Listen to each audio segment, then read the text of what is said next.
For Canadians, it was a crisis, a fearful crisis. But companies saw it as a way to make money because they could take advantage of consumer desperation and uncertainty and shortages and push up their prices far beyond their own costs. I'm Jim Stanford, and I'm economist and director of the Centre for Future Work.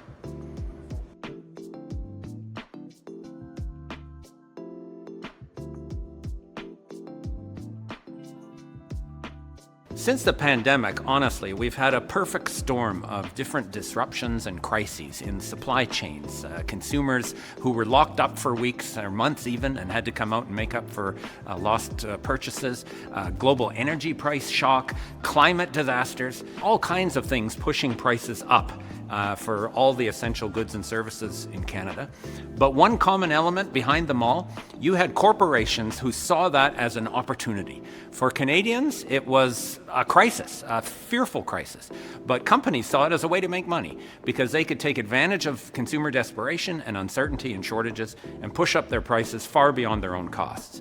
So at the time that Canadians were going through a health crisis and an economic crisis, you actually had corporate profits grow to their highest share of GDP in Canadian history. Companies had never had it better, while the rest of us were fearing for our lives. There's an old myth about the so-called wage price spiral that many economists still have in mind because they studied economics in the 1970s or the 1980s, and that's what they were taught. Inflation is caused by, workers demanding too much and wages growing too fast. That clearly had nothing to do, absolutely nothing to do with inflation after the COVID pandemic. In fact, wages lagged behind prices for at least the first 2 years of this outbreak of inflation. And workers have been struggling to try and make up the damage that's been done to their real purchasing power ever since. Now, in Canada, luckily, we've got strong unions. We've got 30% of workers who are covered by a union contract, and we've got workers who've been willing to take action to support their wage demands. We've seen an increase in work stoppages in Canada in the last couple of years for pretty obvious reasons. Workers understand that they have to take action in order to try and win wage increases to make up for the losses that they experienced from that earlier inflation. So I think unions in Canada are doing their job. They're essential to give workers some collective bargaining power and collective voice so that, we solve this inflation problem in a fairer way, rather than putting it all on the backs of workers. I'm encouraged by the fact that we are seeing real wages start to rebound in Canada. At this point, wages are growing faster than prices, and this is a good thing, not a bad thing, because it's going to help to restore living standards that were damaged by that inflation after the pandemic, and unions are part of that positive story. Well, our federal government, I think, deserves some credit for effort. And we have seen in a number of areas them recognizing the toll that higher costs were having on many Canadian households and taking some measures. Not enough, but positive measures that I think should be recognized and applauded. One of them was the expanded GST credit that has been paid out to low-income people to help offset the cost of higher groceries and other essentials. That has helped, and I think we could use more of that. Another was the emphasis in this latest budget on housing measures, a whole suite of measures. Many of them, interestingly enough, copied from what the BC government has been doing on housing over the last couple of years. Very positive measures about opening up access to higher density construction in cities, tying new permits to high frequency transportation corridors, and also measures to try and make rents more affordable for low-income people. So some of those measures I think are positive. At the same time, though, the government is swimming against the tide that the Bank of Canada has set in motion.